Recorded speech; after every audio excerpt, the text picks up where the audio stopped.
जिंदगी कभी आपको देगी नहीं, जिंदगी आपको सिर्फ लौटाएगी। क्या लौटाएगी? जो आप उसको कभी ना कभी किसी भी रूप में दिए होगे। दाव पे क्या लगाओगे? मैं एग्जांपल देता हूं आपको। राज कपूर साहब बॉबी बना रहे हैं ना, राज कपूर साहब बॉबी बना रहे हैं। मेरा नाम जोकर फ्लॉप हो चुकी है। राज कपूर की मेरा नाम जोकर सुपर फ्लॉप होगी, बहुत पैसा लग गया, कर्जा आ गया। अब वो राज कपूर बॉबी बना रहे हैं। बॉबी बनाने के लिए पैसा नहीं है, फंडिंग नहीं है, तो क्या कर रहे हैं? अपना घर गिरवी रख दिया। क्या कर रहे हैं? आरके स्टूडियो गिरवी रख दिया है ना, बैंक से लोन ले लिया, गिरवी रख दिया। और अगर फिल्म फ्लॉप होगी तो सड़क पे आ जाएंगे। इसको बोलते हैं दाव पे क्या लगाया। जो भी आपने एक्टिविटी करनी शुरू की, जिस बिजनेस में आपने हाथ डाला, दाव पे क्या लगाया? सब कुछ दाव पे लगा दिया कि अगर खुदा ना खास्ता बॉबी फ्लॉप हो गई तो राज कपूर साहब सड़क पे आ जाएं। स्टूडियो गिरवी है बैंक के पास, घर गिरवी है बैंक के पास, ऑर्नामेंट्स गिरवी है बीवी के बैंक के पास, जो गिरवी हो सकता है, गाड़ी गिरवी है बैंक के पास, सब कुछ जिससे पैसा आ जाए ताकि बॉबी बनाई जा सके, है ना। और फिर जाके मार्केट में काम करना शुरू किया, है ना। साल 2 साल 3 साल लगाए, 3 साल पैसा लगा, 3 साल एफर्ट लगे। उस 3 साल में कितना कमाया होगा जब फिल्म बन रही होगी? 0। और दाव पे क्या लगा हुआ है? सब कुछ। जब ये कॉम्बिनेशन बनता है ना, डेडली कॉम्बिनेशन, जब सब कुछ दाव पे लगे और साल 2 साल 3 साल पैसा ना आए तो डर अंदर बैठा रहे कि अगर फेल हो गया तो बर्बाद हो जाऊंगा, ये कॉम्बिनेशन आपको सफल बनाता है। बस जब ये दिमाग में, खोपड़ी में कॉम्बिनेशन रहता है ना 3-4 चीजों का, कि अगर कामयाब नहीं हुआ तो मैं सड़क पे आ सकता हूं, तो वो जब कॉम्बिनेशन होता है ना, वो आदमी से उसका बेस्ट निकालवा के ले आता है फिर बाहर कि यार देख, यही आखिरी मौका है, डू और डाई, या तो कर जाओ या मर जाओ। हमारी फिलॉसफी बड़ी सिंपल है, हम दाव पे कुछ नहीं लगाते, बड़ी मुश्किल से हिम्मत करते हैं तो 8,000 का एक आईडी लगा लो जी हमारा, कहते हैं। फिर हम ट्राई करते हैं सर, फिर हम कभी कभी आएंगे सेमिनार में, सर होगा नहीं तो शैम्पू से नहा लेंगे सर, है ना। देखो दाव पे क्या लगा रहा है ये। अगर आप इससे पूछो कि तू दाव पे क्या लगाएगा, उससे पूछो मर्सिडीज चाहिए, बोलेगा यस सर। BMW, अरे भाई साहब आज दिलाओ। रॉयल्स रॉयस, मर्सिडीज आप ही के ले जाएंगे सर, कुछ ना हुआ तो, है मतलब। और से पूछो कि तू दाव पे क्या लगाएगा, ये सब पाने के लिए, लाइफस्टाइल को मेंटेन करने के लिए, जिंदगी में आगे बढ़ने के लिए तू लगाएगा क्या दाव पे? कुछ है नहीं सर हम पे, बताओ। हम पे पैसा नहीं है सर। मैं पैसे की बात ही नहीं कर रहा सर, ये कुछ दाव पे नहीं लगा रहा। और जब तक दाव पे कुछ नहीं लगता, पैसे नहीं आते सर। ये बेसिक डिफरेंस है दोनों में, जिसको मैं बोलता हूं रिच वर्सेस। बात समझ में आ रही है तो बोलिए हाँ। Are you getting my point?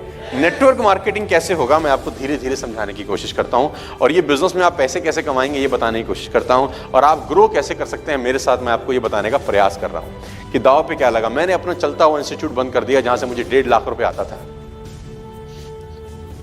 4 महीने मैंने इस बिजनेस को पार्ट टाइम किया, सब जानते हैं। 4 महीने के बाद मैंने अपना चलता हुआ इंस्टीट्यूट को बंद कर दिया। मेरे पिताजी ने बोला ये क्या कर रहा है, अगर कंपनी भाग गई तो? भाई नॉर्मल क्वेश्चन होता है ना सबका, अगर भाग गई तो फिर क्या करेगा? तो मैंने बोला टेबल कुर्सी फिर लगा लेंगे।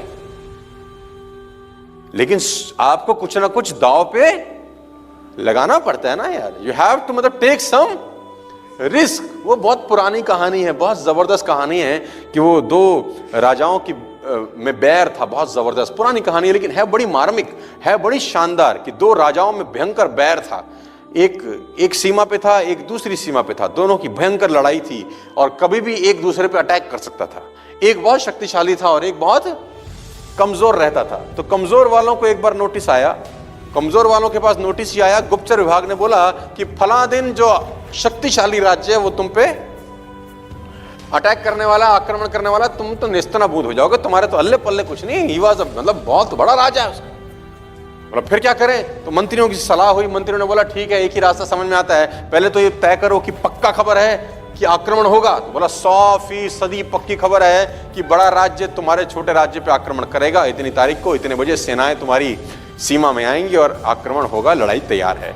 अब क्या करें? उसने बोला अब एक ही तरीका है कि उन्होंने कब आक्रमण करना है, तो बोला 3 दिन के बाद। बोला तुम एक काम करो, तुम आज रात को आक्रमण कर दो, तुम उल्टा मार दो। उन्होंने बोला हम तो वैसे मर जाएंगे भाई, खरबूजा छुरी पे गिरे कि छुरी खरबूजे पे गिरे, कटना तो आखिरी में खरबूजे को ही है। तो बोला हम चले जाएं तो क्या होगा?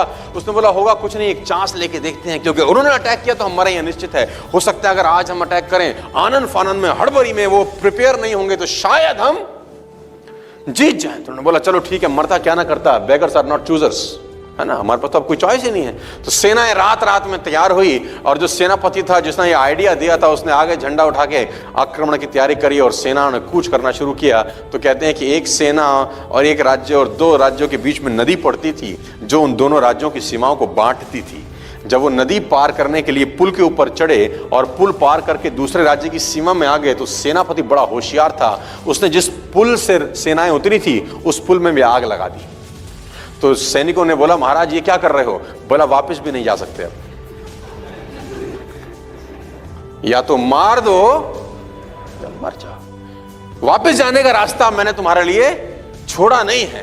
तो मरता क्या ना, और दाव पे क्या लग गया जानते हैं? जिंदगी दाव पे लग गई। अटैक किया और जीत गए।